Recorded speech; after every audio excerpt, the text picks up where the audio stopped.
May mga baryong pinipiling hindi puntahan, mga lugar na tila nakalimutan na ng panahon, tahimik pero may nakakubling hiwaga. Sa isang liblib na baryo sa paanan ng kabundukan ng Visayas, may isang kwento na paulit-ulit isinasalaysay sa bulong-bulungan ng matatanda, pero bihirang paniwalaan ng mga bata. Isang kwento tungkol sa isang bata na may kakaibang mga matang tila hindi pangkaraniwan, mga matang tila nakakakita ng mga bagay na hindi nakikita ng iba. Ako si Mara, 26 na taong gulang at isang guro mula sa Maynila. Tumanggap ako ng assignment na magturo sa isang maliit na pampublikong paaralan sa baryo ng Kalinaw, isang lugar na hindi mo makikita sa Google Maps, at ang tanging direksyon lang ay ang daan patungong kabundukan, kung saan humihina ang signal ng cellphone at ang mga bahay ay may pagitan ng daang metro. Akala ko'y isa lang itong panibagong adventure, isang hakbang palayo sa ingay ng lungsod, isang paraan para makahanap ng katahimikan. Ngunit hindi ako naghanda para sa mga matang yon. Una ko siyang nakita isang hapon nang bumaba ako mula sa tricycle na sinakyan ko mula sa bayan. Nakaupo siya sa ilalim ng punong mangga, tila inaabangan ako. Maliit siyang bata, nasa edad 7 o 8. Tahimik lang, pero ang mga mata niya, mga matang kulay abo na may bahid ng pilak, at kapag tinamaan ng araw, tila kumikislap sa paraang hindi ko maipaliwanag. Akala ko'y trick lang ng ilaw o baka may kondisyon siya sa mata. Pero may kakaibang lamig na gumapang sa batok ko nang tumitig siya sa akin, hindi ito tingin ng karaniwang bata. Tila ba binabasa niya ang kaluluwa ko? Siya si Datu, sabi ng matandang lalaking sumalubong sa akin, si Mang Fidel, ang caretaker ng eskwelahan. Anak ng isang babaeng taga-bundok na minsang bumaba dito, pero matagal na siyang wala. Iniwan ang bata sa lola niya. Tahimik lang yan, pero mabait. Tinanguan ko lang si Mang Fidel, pero hindi ko napigilang mapalingon ulit sa bata. Nakatingin pa rin siya sa akin, ngunit ngayon ay may maliit na ngiti sa kanyang labi. Kinabukasan sa klase, nalaman kong hindi pala siya estudyante, hindi siya pumapasok sa paaralan. Wala raw birth certificate at tila hindi rin kinikilala ng barangay. Pero araw-araw, nandoon siya sa labas ng classroom, tahimik na nakaupo, nanonood. Parang bantay.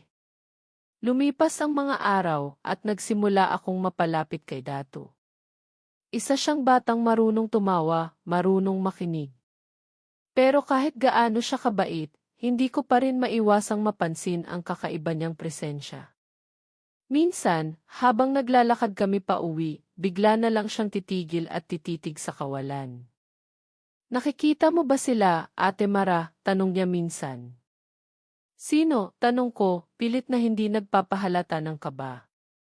Yung mga taong hindi na dapat nandito. Yung mga gutom na. Kinilabutan ako. Pero sinubukan kong umiti. Mayaman ka lang siguro sa imahinasyon. Ngumiti rin siya. Hindi po imahinasyon. Totoo sila. Pero huwag kang mag-alala, hindi nila ako ginagalaw kapag nandyan ka. Doon ako nagsimulang maniwala na may bagay na hindi ko maintindihan. Mga gabi na parang may gumagala sa labas ng bahay ko, mga aninong dumadaan sa bintana, mga bulong sa hangin. Pero tuwing kasama ko si Datu, tahimik ang paligid. Walang ingay. Walang anino. Parang may proteksyon ako. Dito ko rin nakilala si Elias, isang batang arkitekto mula sa lungsod na bumalik sa baryo para ayusin ang lumang simbahan. Matangkad, maamo ang mukha at may mga matang puno ng kabaitan. Una naming pagkikita, muntik na kaming magbanggaan sa sementeryo ng baryo. Pareho naming gustong bisitahin ang lumang puntod sa likod. Nagulat ako nang malaman kong siya pala ang pinsan ni Datu. Anak ng nakatatandang kapatid ng ina ng bata. Hindi kami madalas magkita, pero malapit kami ni Datu, sabi ni Elias habang nililinis niya ang marmol sa ibabaw ng puntod. Alam niyang Mailahi kami ng hindi karaniwan. Ano ibig mong sabihin? Tanong ko, hindi sigurado kung gusto ko talagang marinig ang sagot. May dugo kaming aswang, bulong niya. Napaatras ako. Nagbibiro ka, di ba? Umiling siya. Hindi lahat ng aswang masama, Mara. At hindi lahat ng tao ay mabuti. Simula noon, mas naging malapit kami ni Elias. Madalas niya akong ihatid pa uwi kapag ginagabi ako sa eskwela. Nagkakape kami sa tapat ng bahay ko. At sa bawat kwento niya, unti-unti kong naintindihan, ang lahing pinagmula ni Datu ay hindi purong tao. May lahing itinatago. Lahi ng mga tagapangalaga, mga nilalang na may kakayahang makakita at makaramdam ng mga panganib bago pa ito sumalakay. Ngunit dahil sa takot ng mga tao, tinuturing silang sumpa, hindi tagapagligtas. Hanggang isang gabi na nagbago ng lahat. Isang sigaw ang gumising sa akin. Mula sa labas ng bahay. Bumangon ako at tumakbo sa labas, dala ang lampara. Doon ko nakita si Elias, duguan ang balikat, habang karga-karga si Datu na walang malay. Mara, hingal niyang sabi, may humahabol sa amin. Isa sa kanila, isa sa mga nilalang na gutom. Pumasok kayo, sigaw ko, tinulungan silang makapasok sa loob ng bahay. Sa ilalim ng ilaw ng lampara, doon ko nakita kung ano ang sinasabi nilang pikakaibang mga mata. Gising na pala si Datu at ang mga mata niya, hindi na pilak. Kulay itim na may pula sa gitna, parang nag-aapoy. At doon, habang hawak ko ang kamay ni Elias at pinupunasan ang dugo sa kanyang balikat, naramdaman ko ang mainit na pintig sa pagitan naming tatlo, isang misteryong mag-ugnay sa amin sa paraang hindi ko pa lubos maunawaan. Ngunit bago ko pa man masabi kay Elias ang tunay kong nararamdaman, isang malakas na kalabog ang yumanig sa bubong. At mula sa dilim ng bintana, may dalawang mata rin ang lumitaw hindi kay Datu, hindi kay Elias. Iba. Nang gabing iyon, halos hindi kami nakatulog. Ang ilaw ng gasera ay tila naging tanging liwanag sa gitna ng kumakapal na kadiliman sa labas. Nasa isang sulok si Datu, nakaupot na kayakap sa tuhod. Ang mga mata niya ay dahan-dahang bumalik sa dati nitong kulay, pilak na may bahagyang ningning. Si Elias naman ay nakaupo sa lamesa, balot ang sugatang balikat sa hiniram kong puting lampin. Tahimik kaming tatlo, ngunit ang paligid ay punong-puno ng tanong, ng takot, at ng hindi maipaliwanag na tensyon. Dati na ba itong nangyayari sa kanya? Tanong ko, habang pinapalitan ang tapal sa sugat ni Elias. Simula nang mag-7 taong gulang siya, sagot ni Elias, hindi umiwas sa tingin ko. Parang may sumasalin sa kanya tuwing may panganib. Hindi niya pinipili. Dumadating lang parang panaginip. Napatitig ako sa bata. Parang gising siyang may kakayahang lumaban kahit hindi pa siya marunong. Hindi lang siya lumalaban, Mara, bulong ni Elias, pinoprotektahan ka niya. Napalingon ako. Ako. Tumango siya. Simula nang dumating ka rito, mas madalas siyang nasa paligid. Iba ang tingin niya sa'yo. Hindi lang basta-basta pagkakaibigan. Ikaw ang tinatawag nilang tahilan. Ang ano? Tahilan. Sa paniniwala ng mga matatanda sa bundok, bawat nilalang na may kakaibang dugo ay may isang tahilan, isang taong siyang magiging dahilan kung bakit sila magbabago o mananatili sa dilim. Sa paniniwala nila, ang tahilan ang tumutulong sa kanila para piliin kung alin ang mas malakas, ang kanilang pagkatao o ang kanilang pagiging halimaw. Natigilan ako. Naramdaman kong may malamig na hangin ang dumaan sa batok ko. Gusto kong itanong kung totoo ang lahat ng iyon o isa lang iyong alamat na ipinasa-pasa, pero bago pa man ako makapagsalita, nagsalita si Datu, nang hindi tumitingin. May isa pang darating. Mas malakas. Mas gutom. Nagkatinginan kami ni Elias. lalong lumalim ang katahimikan. Dahan-dahan kong nilapitan si Datu at naupo sa tabi niya. Paano mo alam? Naririnig ko ang hakbang nila sa lupa, sagot niya. Mabigat. Tulad ng kay nanay noon bago siya tuluyang naging isa sa kanila. Hindi ko na napigilan. Anong nangyari sa nanay mo, Datu? Tumingala siya sa akin. Pinili niya ang dilim. Hindi siya tulad ko. Ayaw niyang tumingin sa mata ng tahilan niya. Sa mga salitang iyon, parang may pumasok na malamig na karayom sa dibdib ko. Dahil sa kabila ng lahat ng takot at hiwaga, may isang katotohanang dahan-dahang sumisibol, ako ang dahilan kung bakit nananatiling tao si Datu. Kinabukasan, habang tila normal ang galaw ng baryo, mga kalabaw na inilalabas, mga tindera sa kanto, mga batang naglalaro sa tabi ng sapa, alam naming may hindi normal na papalapit.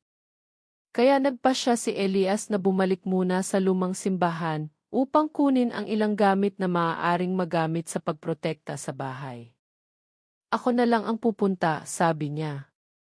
Mas ligtas kayo ni Datu dito. Pero hindi ko siya hinayaang umalis ng mag-isa.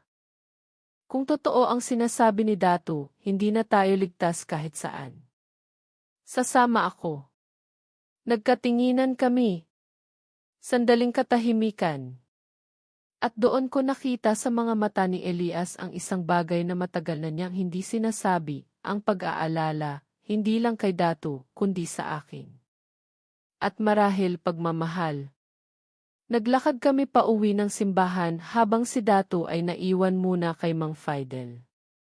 Sa kahabaan ng daan, naramdaman kong hindi lang ako basta guro sa baryong ito. Isa na akong bahagi ng isang bagay na mas malaki, mas malalim. Sa ilalim ng araw na unti-unting lumulubog, naglalakad kami ni Elias sa tabi ng pilapil, habang ang mga ibon ay tila tahimik na nagmamasid. Mara, bigla niyang sabi habang hindi tumitingin. Kung dumating ang oras na kailangan kong mawala, itatago mo ba si Datu? Napahinto ako. Huwag kang magsalita ng ganyan. Gusto kong siguraduhin na kahit anong mangyari, alam kong may kasama siya. Lumapit ako sa kanya at hawak ang kanyang braso. Hindi ka mawawala. Hindi kita hahayaang mawala. At sa unang pagkakataon, hinarap niya ako, ang sugat sa balikat ay tila wala na sa kanyang pakiramdam. Dahan-dahan niyang inilapit ang mukha niya. At sa pagitan ng takot, hiwaga, at kabutihan na tila nakatali sa pagitan naming dalawa, nagtagpo ang aming mga labi. Isang halik na hindi lang basta emosyon, kundi pangakong kahit anong dumating, hindi kami bibitiw. Ngunit ang katahimikan ng halik ay biglang nabasag. Isang sigaw mula sa simbahan. Boses ni Mang Fidel. Tumakbo kami. At doon sa bakuran ng simbahan, nakita namin si Datu, nakahandusay, may sugat sa braso. Sa likod niya, isang anino ang mabilis na nawala sa lilim ng punong akasya. Tumingin si Elias sa akin, nanginginig ang kanyang kamay. Nagsimula na sila.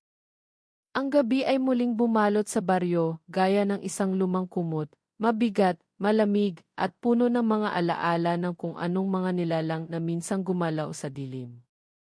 Sa loob ng lumang simbahan, nagkakandarap ang pinapahira ni Elias ang sugat ni Datu habang ako'y nakabantay sa bintana. Sa labas, tila lahat ng hayop ay natahimik. Wala ni isang kuliglig, ni isang huni ng tuko. Para bang may bagay na hindi kabilang sa mundong ito ang dumaan. Ano ang nakita mo, Datu? Tanong ko habang pinupunasan ang kanyang noo. Nanginginig pa rin siya, ngunit pilit na nagsalita. Hindi ko siya kilala. Pero parang ako rin siya mas matanda. Mas galit. Nagkatinginan kami ni Elias. Isa lang ang ibig sabihin yon, isa na namang may kakaibang mata ang dumating. Isa ring tulad ni Datu, ngunit sa halip na protektahan, ang layunin ay sirain. Hindi natin alam kung ilan pa silang naririto sa paligid, bulong ni Elias. Bakit ngayon lang sila nagpapakita? Tanong ko. Bakit ngayon lang sila gumagalaw? Saglit na katahimikan. Tumingin sa akin si Elias, seryoso ang mukha. May posibilidad na may nagbabalik. Isang mas matandang nilalang mas makapangyarihan. Isa sa mga naunang nagkulong sa sarili sa anyo ng tao. Kapag naramdaman nilang muling nagising iyon, tatawag sila ng mga kapareho nila. At habang nagsasalita siya, hindi ko maiwasang maramdaman ang bigat ng lahat. Hindi lang si Dato ang nasa panganib. Baka pati ako. Pati si Elias. Ilang araw ang lumipas, at unti-unting naramdaman ng mga tao sa baryo ang pagbabago. May mga alagang nawawala, mga halamang tila nalalanta kahit tag-ulan, at mga batang nagsasabing may matangkad na lalaki, raw na nakatingin sa kanila mula sa likod ng gubat. Ang mga matatanda tahimik lang. Para bang alam nilang muling bumabalik ang kasaysayan. Isang gabi, dumating si Aling Manda sa simbahan. Siya ang pinakamatandang albularyo sa baryo, matagal nang hindi lumalabas, pero ngayon ay kusang lumapit. Hindi niya na kaya ito ng kayo lang, ani Aling Manda habang hawak ang isang lumang supot na mailamang mga palaspas at abo. Noong bata pa ako, nakita ko na ang ganyang mga mata. Iyan ang mga mata ng tagapagbalik mga anak ng dilim na muling bumangon.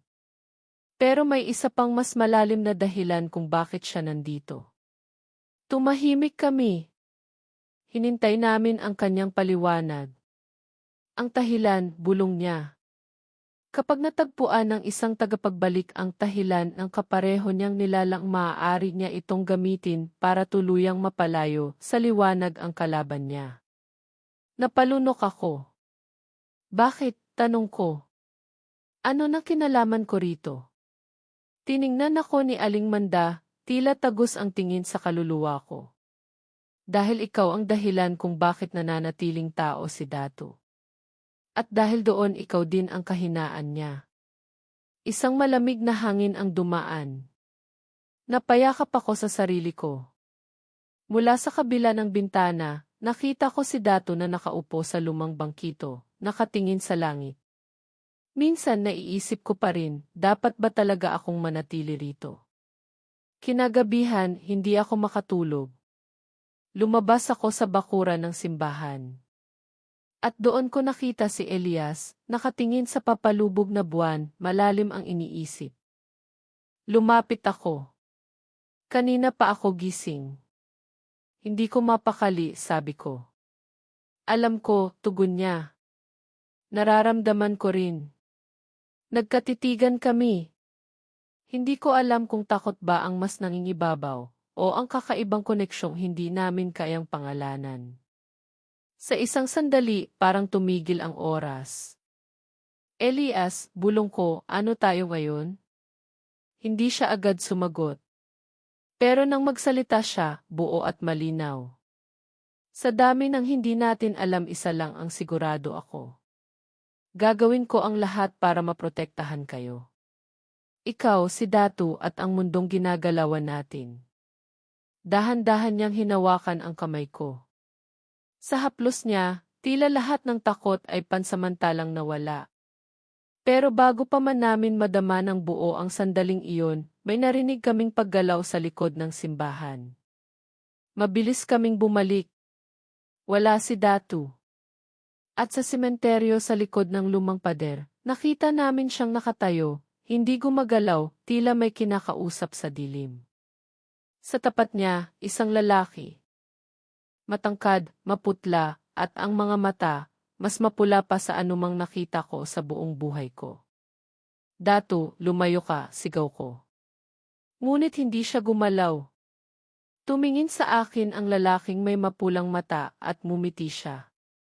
Isang ngiting hindi para makipagkaibigan. Ngiting puno ng tukso at banta. Ngayon ko lang siya nakita, bulong ni Elias. At alam kong siya ang hinahanap natin. Ang lalaking iyon, hindi lang basta isa sa kanila. Siya ang pinuno. Ang unang tagapagbalik. At alam niyang ako ang dahilan. Ang malamlam na liwanag ng buwan ay tanging gabay namin sa dilim, habang nakatayo kami sa harap ng isang hindi pangkaraniwang tanawin. Si Datu, ang batang may kakaibang mata, ay nakatayo ng hindi gumagalaw, nakaharap sa isang lalaking hindi namin kilala, isang estranghero na may mga mata na kasing pula ng apoy. Si Elias, na dating matatag, ay nagsimulang mag-alinlangan. Nararamdaman ko ang tensyon sa kanyang katawan, hindi siya nakatitiyak, at habang tinatanaw ang estrangherong iyon, alam kong parehong kami ni Elias na naghihirap sa tanong, paano kami makakaligtas sa gabing ito? Ang lalaking may mapulang mata ay ngumiti, ang mga labi niya ay nakabukas sa isang ngiti na hindi maganda. Hindi ito ang ngiti ng isang tao, ito ang ngiti ng isang nilalang na maihangaring maghasik ng takot. Wala na kayong magagawa, sabi ng lalaki, ang boses niya ay malamig at puno ng pangungutya. Si Datu ay isang bahagi ko. Sa huli, ikaw rin, Mara, ay magiging isa sa amin. Walang nakakabinging katahimikan na sumunod. Sa bawat sandali na lumipas, ang puso ko ay tumitibok ng mas mabilis. Habang ako'y patuloy na pinagmamasdan, hindi ko alam kung ang takot na nararamdaman ko ay mula sa banta ng estrangherong iyon o mula sa takot na si Datu, ang batang hindi pa nakakaalam ng lahat ng ito, ay magiging isang nilalang na wala ng kaluluwa. Datu, lumayo ka, sigaw ko, ngunit siya ay nanatili, hindi gumagalaw na tila na hipnotismo. Wala kang magagawa, muling sabi ng estranghero. Si Datu ay may mga mata na katulad ko, at sa kanya ang kapangyarihang walang kapantay. Siya ang magiging susunod na tagapagbalik. Hindi mo kayang pigilan iyon. Nagsimulang mangilid ang luha sa aking mga mata. Ang batang kilala ko, na may mga mata ng isang anghel, ay hindi na ang batang iyon. Nagbabalik na siya sa isang madilim na daigdig, ang daigdig ng mga nilalang na tinatago ang kanilang tunay na hitsura. Napansin kong tinapik ni Elias si Datu sa balikat. Datu, anak, gumising ka, anya, ngunit ang batang ito ay patuloy na nakatayo, ang mata niya ay naglalaman ng isang lihim na hindi pa namin matutuklasan. Ang lalaking may mapulang mata ay tumawa, isang tawa na kumikirot sa aking puso. Magsisimula na ang pagninilay, anya. Ang bawat isa sa inyo ay tanging mga hakbang sa layuning aking nabuong dekada ng paghihintay. Ngunit bago ko pa man magawang magsalita, isang malakas na hiyaw ang bumangon mula kay Datu. Isang tunog na hindi mo inaasahan mula sa batang dati mahinahon at puno ng kabutihan. Tumalikod siya at naglakad patungo sa kabila ng kalsadang patagilid sa libingan. Hindi ka na makakabalik, sabi ng estranghero. Ang mga mata niya ay sumisigaw ng pananakot. Hindi niyo na siya makikilala. Ang puso ko'y parang tinatanggalan ng hangin. Ngunit hindi ako kayang magpatalo sa takot na iyon. Tumakbo ako patungo kay Datu, ang kanyang pangalan ay parang isang dasal na bumabalik sa aking mga labi. Datu, sigaw ko, ngunit ang kanyang katawan ay nagiging unti-unti ng mas malamlam at makulay, parang tila isang ilusyon na unti-unting nawawala. Datu, hindi ikaw yon, bulong ko sa sarili, ngunit nararamdaman ko na ang kaguluhan sa aking loob ay nagsisimula ng magsanib. Bumangon si Elias, nagmamadali niyang hinawakan ang aking kamay, at binanggit niya ang mga salitang hindi ko inaasahan. Mara, kailangan mong pumili. Kung hindi mo siya pipigilan, magiging huli na ang lahat.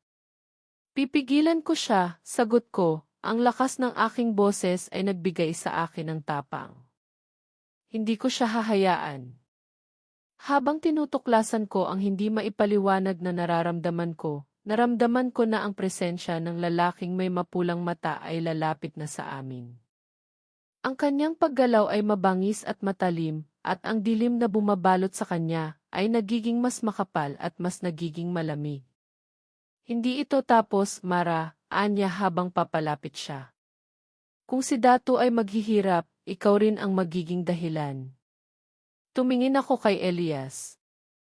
Alam ko na sa mga oras na ito, ang koneksyon namin ay hindi lamang nakabatay sa kabutihang loob o sa paghihirap na pinagdadaanan namin. Ito ay isang koneksyon ng kaluluwa, isang koneksyon na maaari lamang magtagumpay kung magsasama kami, kung magsasama ang aming mga puso at isipan. Gagawin ko ang lahat, Mara, bulong ni Elias, habang itinataguyod ang katawan ko mula sa pagsubok na mawala sa kalagayan ko. Isang kaguluhan ang naganap sa lugar. Isang kalituhan, isang halakhak na mas malakas sa aming nararamdaman. Si Datu ay nakatayo sa kabila ng dilim, habang ang estranghero ay patuloy na lumapit, ang kanyang kamay ay nakataas, ang mga mata ay nag-aapoy. Ang tanong sa aking puso, magagawa ko bang iligtas siya, o ang kapalaran na ito ay nakatakda ng mata mo? Ang malamlam na buwan ay tila natabunan ng mga ulap, at ang paligid ay nagmistulang isang imaheng puno ng kalungkutan at takot. Sa kabila ng lahat ng mga pagsubok at mga banta, nagpatuloy kami sa aming paglalakbay. Ngunit sa bawat hakbang, ang takot ay lalong lumalala, hindi dahil sa estrangherong may mapulang mata, kundi dahil sa mga lihim na matagal nang nakatago at nagbabalak na sumabog. Habang kami ay patuloy na naglalakad sa madilim na kalsada ng baryo, nagsimula akong mapansin ang isang bagay na hindi ko pa dati natutuklasan. Ang hangin ay tila nagiging mabigat, parang may hindi maipaliwanag na presensya sa paligid. Ang bawat tunog ng paa sa lupa ay nagiging mabigat, at ang mga ulap sa langit ay parang humahadlang sa ating mga daan. Tama na, Mara, bulong ni Elias sa akin. Huwag mong ipilit na makipaglaban pa. Pumunta tayo sa simbahan, doon tayo magiging ligtas. Ngunit bago ko siya masagot, isang matinding sigaw mula kay Datu ang dumaan sa hangin. Isang sigaw na hindi ko inaasahan, isang tunog na puno ng sakit, galit at takot.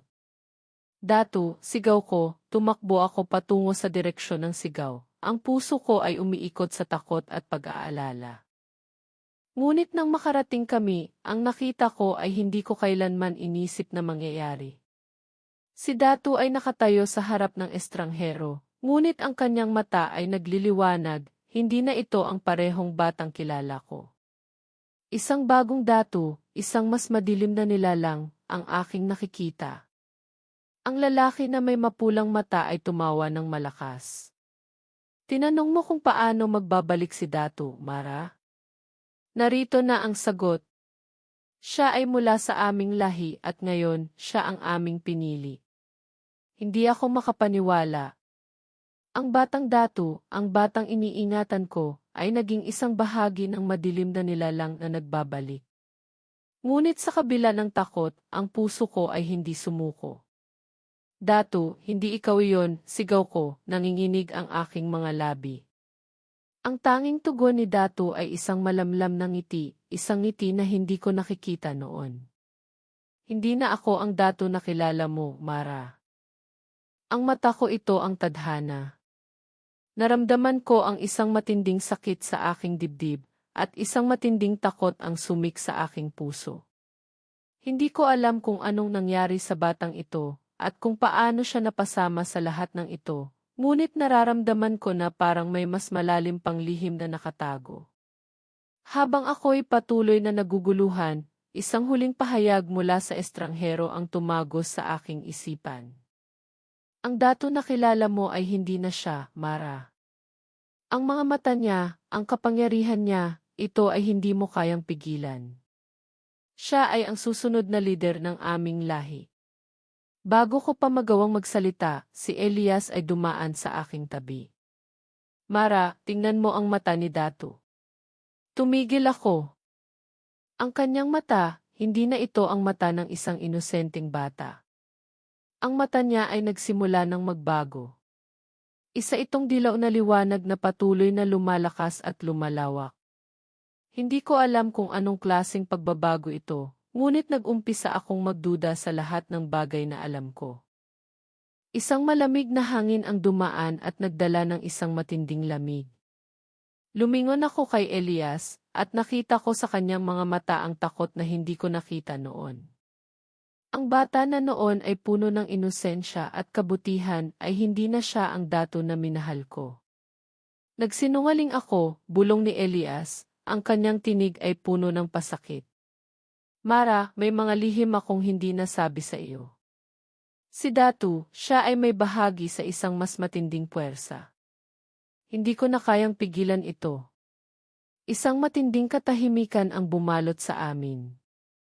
Ang mga mata ko ay napuno ng luha habang iniisip ko ang lahat ng bagay na nangyari sa amin. Ang batang si Datu, ang batang iniingatan namin, ay hindi pala ganoon kasimple. Ang kapangyarihan na tinataglay niya ay hindi galing sa kabutihan, siya ay isang bahagi ng isang puwersang malupit at mapanira. Ngunit ang pinakamatinding tanong na hindi ko kayang sagutin ay, bakit si Elias ay hindi nagbigay ng babala sa akin? Bakit hindi niya ipinakita ang tunay na kalikasan ni Datu? Ang presensya ng estranghero ay naging mas malakas. Wala nang magagawa si Elias. Ang Datu na kilala mo ay hindi na muling babalik. Ang kanyang kapalaran ay naiugnay na sa amin. Sa mga salitang iyon, ang lahat ng aking inisip ay nagsimulang magbago. Si Elias, ang lalaking iniisip ko ay may kabutihan, ay may mga lihim na hindi ko pa natutuklasan.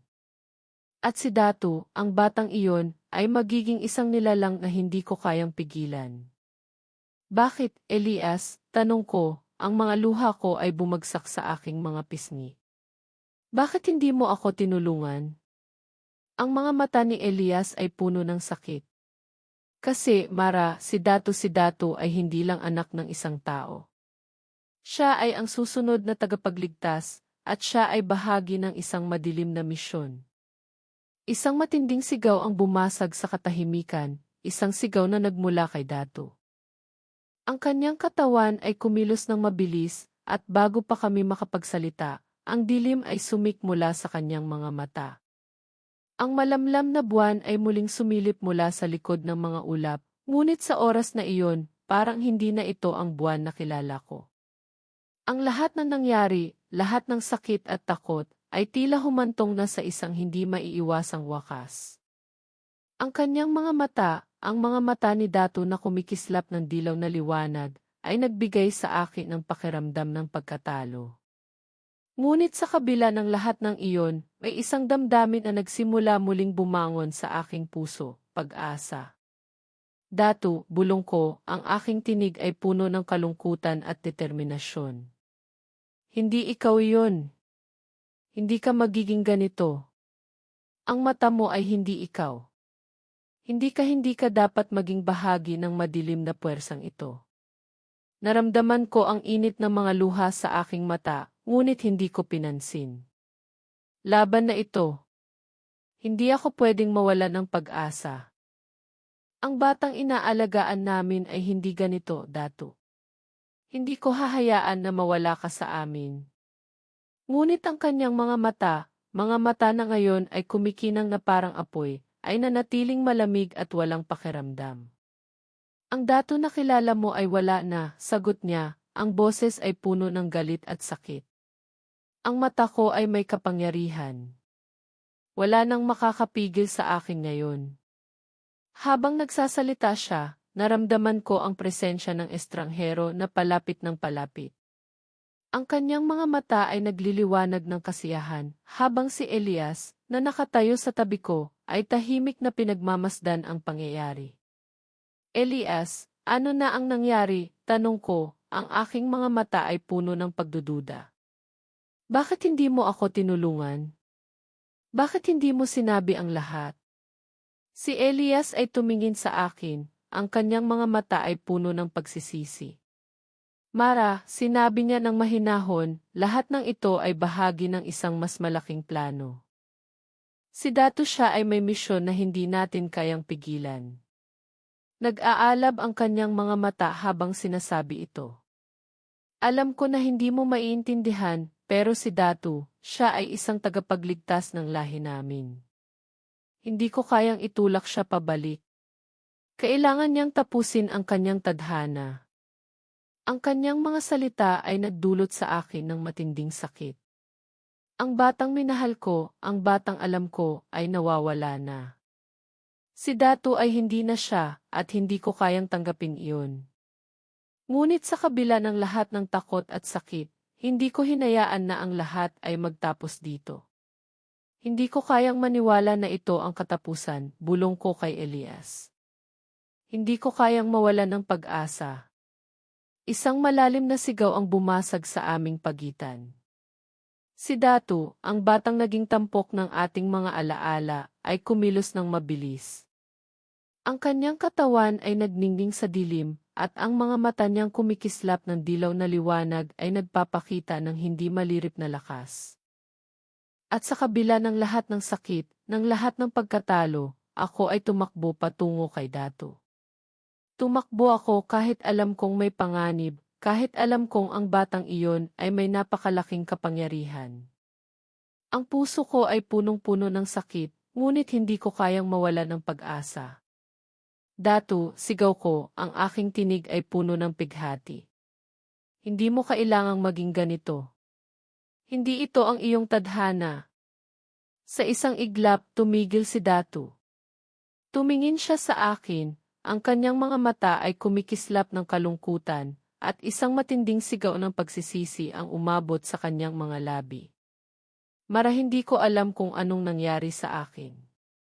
Hindi ko kayang labanan ang tadhana. Ang mga salita ni Datu ay tumagos sa aking puso. Alam kong hindi siya ang may kasalanan. Ang mga mata niya, ang mga mata ng kapangyarihan, ay hindi siya pinili. Datu, ikaw ang pipili, sagot ko, ang tinig ko ay puno ng lakas at pag-asa. Hindi mo kailangang sumunod sa kanilang utos. Ang mga mata mo ay hindi ikaw. Ang kanyang mga mata ay kumislap at sa isang saglit, nagsimulang magbago ang liwanag sa kanyang mga mata. Isang pagsabog ng enerhiya ang bumulwak mula sa kanya, ngunit sa loob ng kanyang mga mata, nakita ko ang pagdududa. Hindi ko kayang gawin ito, Mara, ang kanyang boses ay parang isang huling sigaw. Datu, ikaw ang may kontrol, sigaw ko, hindi ko na kayang magpigil pa. Ikaw ang may kapangyarihan na baguhin ito. Sa isang iglap, ang dilaw na liwanag sa mata ni Datu ay nagbago, at sa wakas, nagbalik siya sa kanyang orihinal na anyo. Si Datu, ang batang minahal namin, ay muling nagbukas ng mga mata ng pagkatao. Ngunit sa kabila ng tagumpay, nararamdaman ko ang isang malalim na kalungkutan sa aking puso. Ang batang iyon, ang batang minahal ko, ay hindi na magiging katulad ng dati. Ngunit sa huli, ang pinakamahalaga ay naisalba ko siya. Ang estranghero ay umatras, ang kanyang mukha ay puno ng pagkatalo. Hindi ko inasahan ito, sabi niya, ngunit sa mata ni Elias, nakikita ko ang isang pagdududa. Isang malalim na katahimikan ang bumalot sa amin, at sa kabila ng lahat ng nangyari, si Datu, ang batang minahal ko, ay muling naging tao. Ngunit sa ilalim ng lahat ng mga lihim at takot, may isa pa ring di mabilang na tanong na hindi ko kayang sagutin. Hanggang saan ang aming kakayahan upang pigilan ang mga tadhana ng mundo? Matapos ang lahat ng nangyari, ang takot, ang laban, ang matinding pagkatalo at pagkapanalo, ang pagdapo ng liwanag mula sa buwan ay nagsilbing simbolo ng bagong pag-asa. Ang mga mata ni Datu, na minsang puno ng dilaw na liwanag ng kapangyarihan, ay muling bumalik sa kanyang orihinal na anyo. Hindi na siya ang batang iyon na nawawala sa dilim ng mga kasunduan at sumpa ng mga aswang. Sa mga mata niyang puno ng kalinawan, nakita ko ang isang batang nilalang na nais lamang ng kalayaan at pagmamahal. Salamat, Mara, wika ni Datu, ang kanyang tinig ay puno ng pasasalamat at pagsisisi. Hindi ko alam kung paano ko kayang magbago kung hindi mo ako tinulungan. Si Elias ay nanatiling tahimik, ngunit sa kanyang mata, isang mahalagang tanong ang nagbabadya. Isang tanong na may kinalaman sa mga pagsubok at sakripisyo na hindi pa tapos. Ang mga mata ko, Mara, patuloy ni Datu, ang mga mata ko na may kapangyarihan na hindi ko kayang kontrolin. Hindi ko na dapat pinili ang daan ng mga aswang, pero ito ang naging kapalaran ko. Walang sinuman ang may karapatang magsabi kung anong buhay ang dapat mong tahakin. Datu, sagot ko, ang aking tinig ay may kalakip na tapang. Tayong lahat ay may kakayahang magbago, makapagpatawad at magsimula ulit. Ang mga salitang iyon ay umabot sa pusong matagal ng naguguluhan, at sa wakas, ang mga pangarap na may kasamang takot ay nagsimulang magbukas. Hindi ko alam kung saan kami dadalhin ang buhay, pero isang bagay ang sigurado, ang aming mga landas ay muling magsasanib at magsisilbing gabay para sa isa't isa. Ang pakiramdam ng pag-asa at muling pagkakabuo ng mga pira-pirasong pangarap ay nagsilbing isang himala. Si Datu, na dati ay isang batang nawawala sa dilim, ay muling nakatayo bilang isang tao. Isang batang puno ng pag-ibig at potensyal. Ngunit hindi pa tapos ang lahat. Ang mga lihim at misteryo ng bayan, pati na rin ang mga puwersa ng kadiliman na minsang sumubok maghiwalay sa amin, ay patuloy na naghihintay sa amin.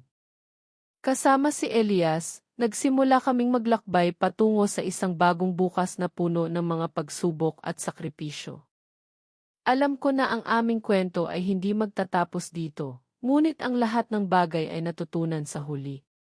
Sa kabila ng lahat ng pagkatalo at mga alon ng takot, ang isang bagay na nakatulong sa amin upang magtagumpay ay ang aming pagmamahal at tiwala sa isa't isa. Nakita ko na ang tunay na lakas ay hindi nagmumula sa kapangyarihan ng mga mata, kundi mula sa puso ng bawat isa. Sa kabila ng lahat ng dilim at takot, natutunan namin na ang tunay na laban ay ang pagpili sa tama, ang pagpili ng kabutihan at pag-ibig. Sa mga huling sandali ng kwento, si Datu at ako ay magkasama, muling nagsimula sa isang paglalakbay na puno ng pag-asa. Alam ko na hindi madali ang magiging landas namin, pero sa aming mga puso, nag-alab ang pagnanais na hindi na muling magbalik sa mga dilim ng nakaraan. Ang mga mata ni Datu, na minsan ay nagbigay sa kanya ng lakas, ay muling naging mga mata ng isang batang may pangarap at kabutihan. Nagpatuloy kami sa aming paglalakbay, at sa bawat hakbang, nakikita ko ang mas maliwanag na bukas. Hindi na kami muling magiging biktima ng ating mga nakaraan, at sa halip, kami na ngayon ang magtataguyod ng pagbabago.